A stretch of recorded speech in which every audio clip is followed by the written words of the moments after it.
Hello, everyone, and welcome back to Patreon, to YouTube, however you see this video. I thought, based on the last week or so, that I would talk to all of you about the status of Twitch and the status of content creation and where we're going to go from here. I feel like this video is probably a long time in coming. It has been fluttering on my mind for quite some time now. And only with the last week or so of information regarding Twitch that I finally came to some decisions. And I thought I would give a little bit of background as to where we started from and how we got to this point. So I thought I'd give a bit of perspective, starting with I actually came onto Twitch something like 7 years ago, 8 years ago. It's been a very long time. And I started at the point when I was becoming better at StarCraft 2 and I wanted to learn more about the game. I wanted to improve my skills, and I stumbled across several content creators, several esports players of StarCraft, and from there I learned of Twitch, and that's how I kind of came into being on Twitch. I, for a while, was watching DeMuslim, who was a pro player for Evil Geniuses at the time, and he was a Terran player. And I did know how to play Terran to a degree, but I really found that Zerg was the playstyle that I was most comfortable with, most familiar with. And I branched out with that. And I have been a Zerg player pretty much from the get-go, even though I tried to work with Terran, and I understand Terran to a degree, but it was really not the race that I wanted to play in StarCraft 2. And from that point through DeMuslim, I learned about other StarCraft professional players and people who were good with explaining build orders and that kind of thing. And that's how I came across Loco TV. And Loco TV had a leg up on DeMuslim in that he had all kinds of guides for Zerg players and build orders, and this is really where I began my journey on Twitch, was through DeMuslim and then through Loco. And at one point, one of the mods had stepped down. I had only been in the stream for a couple of months, and I was always positive and learning more about build orders, and I had countless documents, Word documents, where I would type out build orders, the timing of how many units to create at what time in order to use certain units. And you can very much break that down. And it made a lot of sense to me, and I felt that since Loco was also a Zerg player, that I would be better suited to be here. And one of his mods left, and so he was looking for another mod. And there were a lot of people who were like, pick me, and I just sat there and I was like, I'm here to learn about StarCraft, to learn about build orders, to improve as a player, and maybe try my hand at being a pro player or coaching or running my own team or something. I didn't really have a thought back then as to what I was going to do and where it was going to take me, but I was more interested in focusing on improvement. And it was at that point that Loco had asked me to become a mod. And from that point forward, it sort of kicked off this whole idea about moderation to me in a way that I didn't know was going to take over the next few years of my life.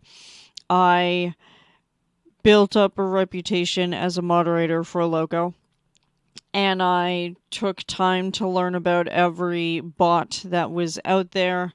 I helped people with their situations, and I became known as a StarCraft mod. So I ended up becoming a mod in other StarCraft streams.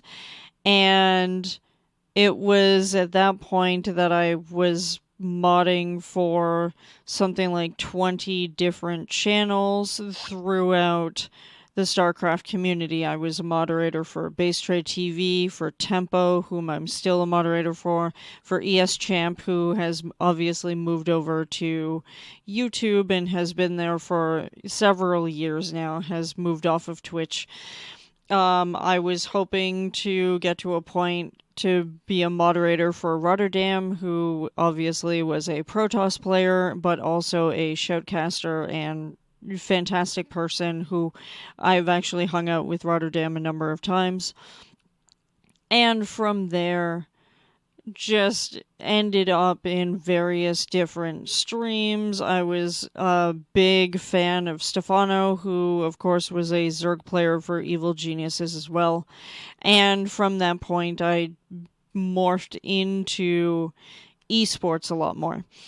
And this was at a time where there were no affiliates on Twitch, there was no auto mod, there were bots all over the place. Like, you think about the bots that people use today on Twitch, and there was like triple the amount at least that used to exist on Twitch.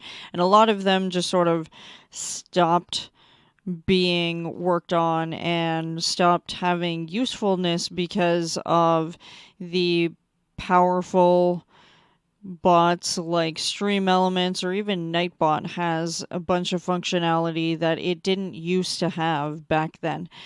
You didn't used to have a music request system, for example. You didn't used to have timers. You had to figure out the coding of some of these bots, and each bot had its own language. And so some of them were like add command, some of them were command add, some of them were just written differently. The syntax was different. There was OnkBot, which was a bot that existed prior to it becoming Streamlabs and what people know as the Streamlabs chatbot and OBS software, or just the streaming software that it is today. It didn't used to be like that. It used to be two separate programs entirely. There was the chatbot, and then there was the streaming software.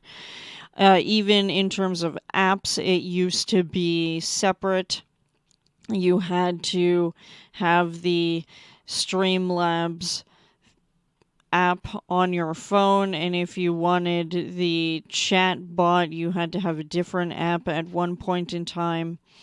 And over time, a lot of the StarCraft streamers that I moderated for moved over to Overwatch, and they did eventually sort of go back to playing StarCraft, but a lot of the StarCraft community became very focused on Overwatch for a time. And at that point, I kind of became sick of Overwatch, and I wanted to branch out into other games. And so I started going through Twitch and finding other games that I was interested in. And through some people that I knew, I became interested in Rocket League, and I was gifted the game, and I thought that the game was actually really fun, and I wanted to really sink my teeth into Rocket League. And a couple of things happened at that point. I ended up in a stream. I didn't know who this person was. It was just absolute happenstance that I ended up in this one particular stream who maybe had, 10 people watching at that point in time. And they were talking about how they wanted a bot to be able to do some things for them. And by this point, I knew enough about most of the bots that were on Twitch that I started asking questions. What kind of bot would you like? What kind of functionality are you looking for? Do you want a paid bot or a free bot? Because there were certain ones that you had to pay for certain features. And just started asking questions. And this person was like, wow, you actually seem to know a lot about bots and moderation on Twitch and whatnot, and made me a mod. And he had a conversation with me about what I wanted to do in life. And I'm like, well, I'm looking to become a writer. I had started writing a novel at that point in time. I had started to branch out, and I wanted to write some books about the esports industry and the gaming industry at that point in time. And I'm like, I'd like to do writing, but I'm also into esports in terms of StarCraft, but I've recently become really interested and hooked on Rocket League. And so the guy was like, you know what? I'll do you a favor. He's like, do you really want to be a writer, and do you really want to get into esports? And I said, yes, absolutely. He's like, well, you're in luck. I was just speaking to the owners of a website that want to cover Rocket League more, and I run a tournament organization that puts on events for bubble players and whatnot in the Rocket League community. Would that be something that would interest you? And I'm like, hell yeah. So I applied for this website, and I became a moderator for the community org, now known as Rival Esports.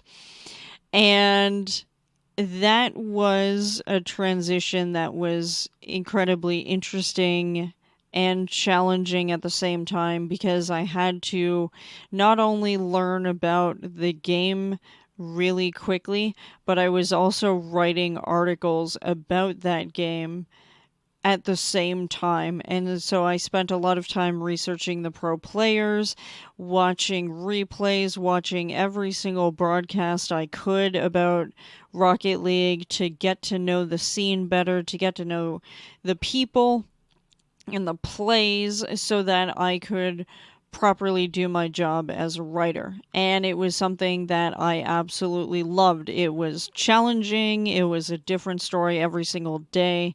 I was writing 4 or 5 articles a week. I started to do game reviews, and all of that just sort of built up my reputation as a writer was from that event, that I just happened to be in this one stream that kicked off everything.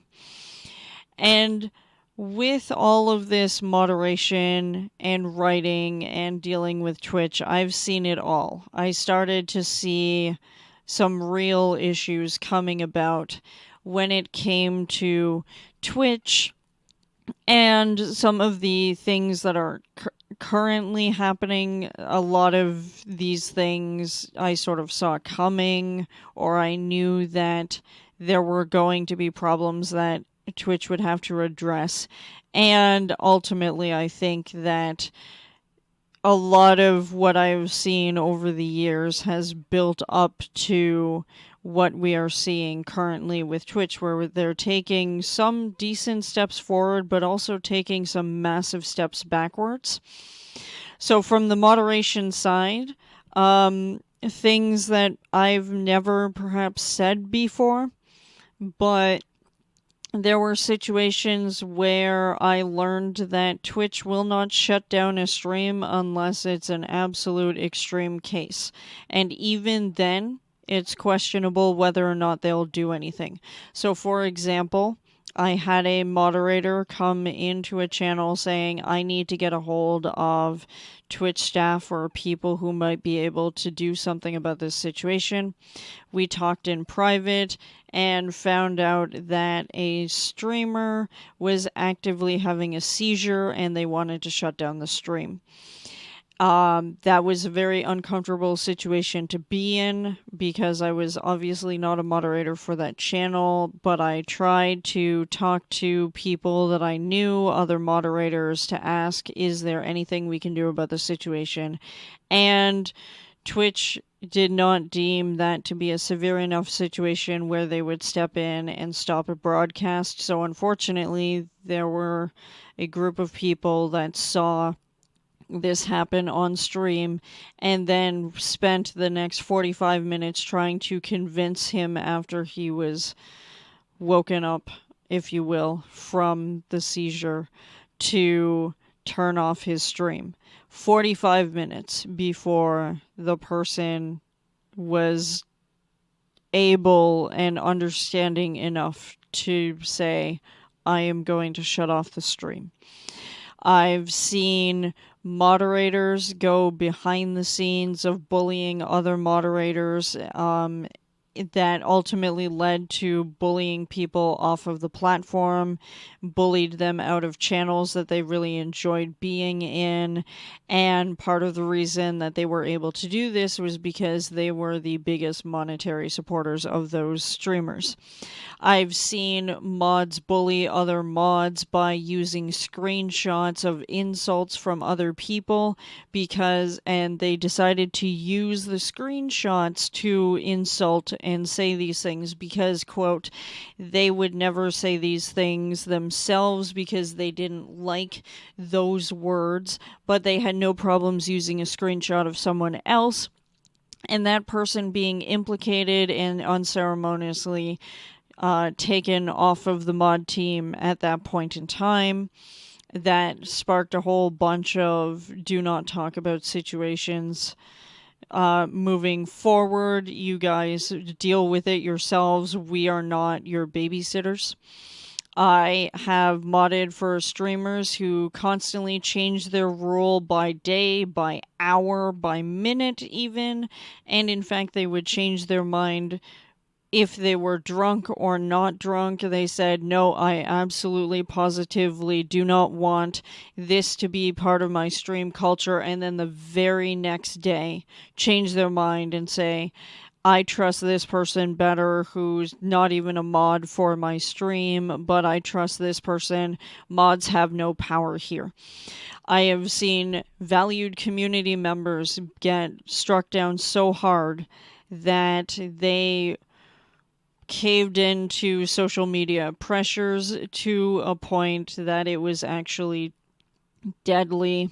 Unfortunately, we did not reach those people in time, and in fact, it is the reason why in the Rival Esports Discord that I always keep the purple heart next to my name, is to always remember that there was people within the community who wanted to do good things, and because of situations that I don't know the full story, decided to take their own life because of the crap that Twitch caused. And on the Twitch side, I've seen the platform steal ideas from people without giving credit. In fact, they would block useful tools and basically forced a cease and desist so that these useful tools that people really liked using were no longer available because now it was against Twitch's terms of service. The platform regularly looks at and modifies the terms of service without 100% enforcing their own rules, and we can see that especially from this week. Definitely check out the gaming news video that I will be releasing this week, probably tomorrow, about Twitch and everything that has happened. If for some reason you've missed it, there is reason why we have got to this point. They don't 100% enforce their own rules. They've added questionable categories that could step over the lines of TOS, like their hot tub streaming. At first, a lot of people were very much against having hot tub streams because that could skirt some of the rules. Then they allowed streamers to get away with breaking terms of service entirely with little or no penalty. In last week's gaming news, we talked about a streamer who was having sex on stream and claimed that it was accidental and that they were drunk when they did it and didn't know that they were live. They received a 7-day ban. And then they did it again after the 7 days were up. They were caught doing the same thing, and Twitch has basically done nothing to prevent that. But they have entire guidelines about nudity and sexual content on Twitch. So they have banned games. They have clear lines about what you are allowed and not allowed to wear on Twitch, but you're not going to permanently ban a person who has now twice done the same thing with more viewership. That doesn't bode well for the platform, for its reputation, and for retention of any of their streamers. You know? They bury information deliberately, expecting that we won't notice. Again, Watch Gaming News this week, I will talk about a very big article that went out that people know about huge issues. And never mind, the Twitch has been used to launder money. It has already been talked about that in certain groups of streamers that they have managed to get a whole bunch of money that isn't actually legitimate, and that never looked good. And part of that was broken because of the massive Twitch leak that happened a couple of years back. I don't know if you remember that, but entire chunks, like mass amounts of gigs of information of Twitch were released to the public. People's payments, which, yes, you could monetarily figure out roughly how much a streamer makes based on if they're affiliate or partner, and their ad revenue potentially, like you could figure out roughly how much a person made. There were entire lists of this streamer makes this much money approximately. This streamer makes this much money, because that all came from, quote, the Twitch leak, when we could figure that out. You know, the fact that there's all kinds of shady things happening through Twitch is not uncommon at this point, and it's really disappointing. Twitch also has been forcing ads onto streamers with little incentive. And even if you think about the breakdown for running ads, they're incredibly prohibitive, especially if you're talking to your community about big topics while you're playing games or while you're doing a just chatting stream. To suddenly have ads go in and destroy half of what you've said. And unfortunately, streamer brain is a thing. You might ultimately forget what you just said, and it's not like you can go back in the VOD, because that might not necessarily tell you where the ads happened for you to know what you needed to repeat. So you're looking at a situation where not only are they forcing more ads, but they're forcing a prohibitive amount of ads onto streamers, expecting them to generate all of this revenue for Twitch, when Twitch has kind of shot themselves in the foot multiple times. They've also failed to put in adequate terms to protect their creators, but expect their creators to figuratively kill themselves by streaming an unhealthy amount. There was a blog post recently talking about how they were going to get rid of the 70-30 split for partners, and that you only needed to stream something like 200 hours a month. Well, I hate to break it down, but that's 50 hours a week. That's more than a full-time job.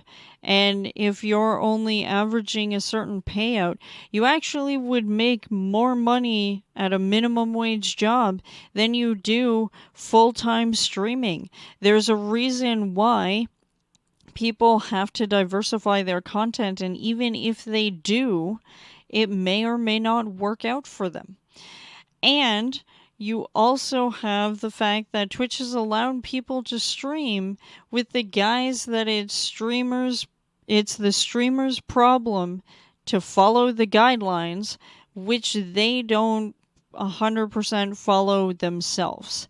So the idea here is that if you, the streamer, do not have moderators to get rid of the spam bots, if you do not try to deal with the hate rates, if you do not try to moderate your community in some capacity, if any of those people report your stream to Twitch because of bad content or breaking terms of service or whatever, you're the streamer that has to deal with the consequences.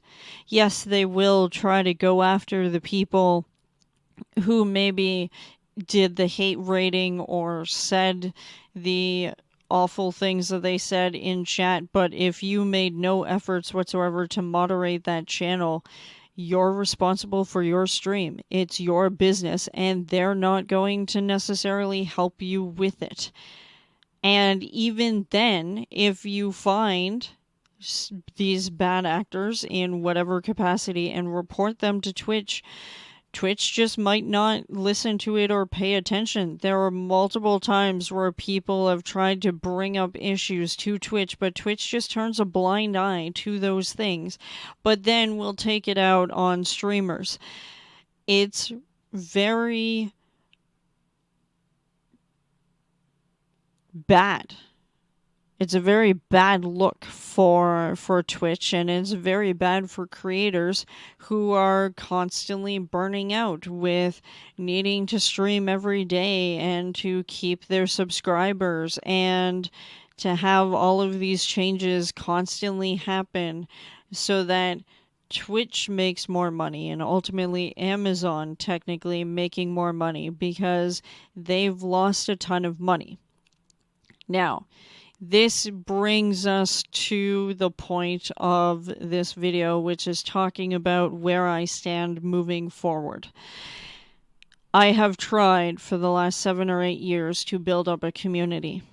I have done regular tweets. I have engaged with people in Discord. I have helped people with moderation, with bots, with video games, with discussion about relevant topics, with all of these things. And I've tried to have a community where people would feel comfortable, where they would be able to chat about video gaming and video gaming topics, and even other topics outside of that. Sometimes we would discuss those things.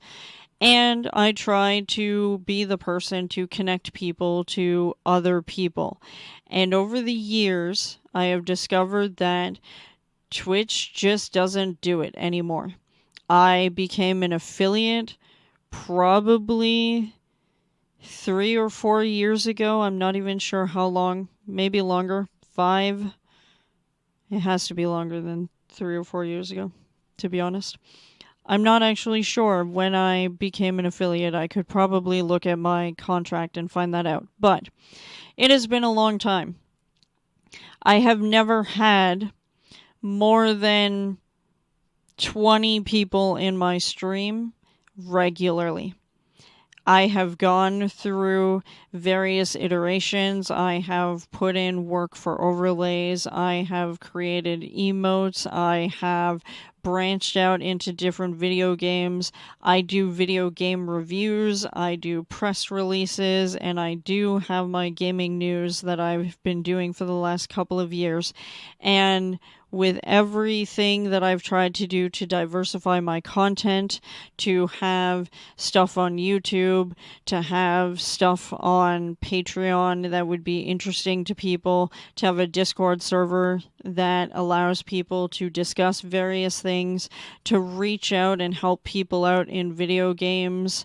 I have found that most people are way more interested in chasing the big dogs on Twitch or on YouTube than they are helping the smaller community.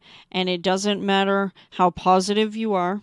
It doesn't matter the type of content or the type of game that you're playing. If you are not one of those already big people, you do not matter. That's the reality of it. So I tried to work on various things, but Twitch is not doing it for me. I branched out into games like Destiny 2, which I love playing. The story is absolutely fantastic. And I still to this day have a hard time finding 3 people to do high-level content like Grandmasters, or to find 6 people to do a raid. Just a simple raid per week. I bet you any money, if I were to re-put in money into World of Warcraft, I would still have an easier time getting together a 25-man group for something than I do trying to get anything done in Destiny. Because I'm not a big streamer. I am not important to the community, and in some ways I feel like I've been completely blackballed, where I've helped people get the runs that they need. I have introduced them to communities and tried to be supportive of these communities, but because I am not one of those big name people, it doesn't matter. I get shafted 100% of the time. And after streaming some more stuff yesterday and the day before, and seeing that I can't even sustain 10 people in my stream at this point in time, I really don't think that Twitch is the right place to be anymore. In terms of moderation, I don't do a lot of it. And in fact, Twitch doesn't recognize, or certain programs don't recognize, streams if they haven't been active for a long time, which makes a lot of sense, but there's still no real way to check what places you moderate for on Twitch. And any time that I have talked about moderation and trying to help people cultivate good communities, or at least the type of communities that they want, people are like, oh, well, I've got AutoMod. I've got these people. Even though they're never there, it's fine, whatnot. Being on the front page doesn't matter. People don't need moderators for a front page anymore. And I find that my usefulness on Twitch has just completely dwindled to the point where it's no longer useful. And even at that, you look at the fact that they dropped the payout for affiliates to be $50 instead of $100 payout threshold. You pay out more in terms of the taxes or the fees out of your money than is worthwhile. And I watched an Angry Joe video yesterday about what is Twitch doing, and one of the things that he said was that years ago there was a post on User Voice for Twitch to ask for at least the same rate that your competitors offer. And competitors being YouTube, where if you get YouTube partnership, 1, they have very clear guidelines about how to get there.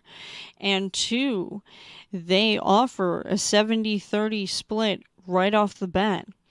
And considering that a lot of my content through Patreon is, one, more consistent in terms of what I make through there, but two, the fact that more of my content is on YouTube than it is really anywhere else, and has that possibility of a bigger pay cut, I may just decide to try out YouTube streaming and switch platforms, because Twitch is just not doing it anymore. They have done a lot of things that have made things easier for moderators, but also kind of made moderators irrelevant in certain situations. And even at that, they don't have proper protections against hate rating or anything like that. And often the advice that we give to people is either make it subscriber only and kind of shut down your streams entirely for a while, or turn off your stream for a few minutes and then restart so that the bots have already left your channel. Those are the solutions to hate rates. You can put all of the filters you want. Unfortunately, there are still websites that keep popping up that will effectively capture the stream of many streamers on Twitch that's completely external, that you could go and watch and find your targets. And this has unfortunately been a reality for several years now. And I'm not going to say the name of that website or anything like that, because I'm not going to bring attention to it and bring them more people. But I'm simply saying that there are a lot of larger issues that come into play. And then outside of Twitch, I am a freelance writer, and I write for a couple of different companies, and it seems to be that several of the companies that I've worked with have not worked out well, and that I have been screwed over multiple times. And I now have to consider my financial situation, because it is not necessarily improving for all of the effort that I have put in. So, because of everything, the last 7 or 8 years of streaming to Twitch, networking, branching out, being part of several different video games, doing game reviews, being in esports, and being constantly shafted, and then to see how much Twitch just doesn't care about its people, I think now is ultimately the time to make the switch and to not focus on Twitch that often, if at all. I mean, I will miss the people and the community that I have on Twitch, but ultimately, if people aren't showing up to the stream to chat, there's no real point to streaming. I have tried to rebuild multiple times, and it hasn't helped. And I have tried to adopt different ideas and learn from big name streamers, and have also been shafted by a lot of those. So ultimately, I'm going to try YouTube streaming, and I'm going to continue to put my videos out on there, and ultimately hope to start up a merch store at some point, and I will finish my book and sell that. But in terms of Twitch, it doesn't seem like things are going to improve. I think I'm just going to move on with this chapter in my life, and I'm sorry that it has to be that way. I have fought for so long to try and make something of myself, and I'm just at the point where I can't deal with the childish behavior that people continually show on Twitch, on Twitter, on various places. And this is where it has to be. So we're going to try YouTube streaming, see what happens. If any of you follow me there, great. definitely subscribe, hit the like button, watch my videos. I know they're long. I try to put timestamps in. I am one person. I don't have an editor that I can pay or something to do that. I'm not even making enough money to pay an editor, so I have to do it all myself. And this is just the way the cookie crumbles. So, thank you for listening. I appreciate all of you supporting me in any way that you have over the last, 7 or 8 years, but I think my time on Twitch is done. And if you have thoughts or comments or anything you'd like to bring up, chat with me in Discord. That's where I am most of the time. With that, I hope you guys have a fantastic day, and I'll see you in the next video. Goodbye.